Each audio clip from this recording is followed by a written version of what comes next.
नमस्कार, कविता स्वयंपाकघरमध्ये बनवला आहे ईस्टर्न कस्टर्ड मलाई केक पूर्ण रेसिपी व्हिडिओ अपलोड केलेला आहे, तो तुम्ही पाहू शकता। हे सर्व साहित्य घेतलेलं आहे।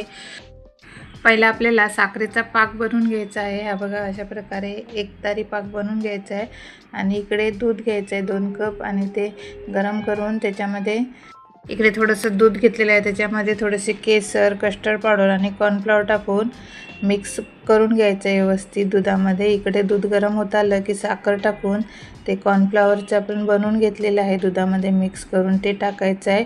थोडासा बटर वगैरे टाकून हे बघा असं कस्टर्ड बनवून तयार आहे। इकडे टोस्ट घेतलेले आहे आपण जे चहासोबत खातात ते, असे एकावर एक लावून साखरेचा पाक टाकायचा आहे, ते कस्टर्ड बनवून ते टाकायचे आहेत आणि ड्रायफ्रूट टाकायचे आहेत आणि एकावर एक असं थर लावून अशा प्रकारे बनवून घ्यायचं आणि 2 ते 3 तासासाठी फ्रीजमध्ये ठेवून सेट व्हायला द्यायचं आहे। बघा मस्त असं फ्रीजमध्ये ठेवून सेट झालेलं आहे। मी काढून हे बघा असं कापून घेऊन काढून घेतलेलं आहे। बघा, तुम्हाला जर रेसिपी आवडली असेल तर लाईक करा, शेअर करा आणि सबस्क्राईब करायला विसरू नका।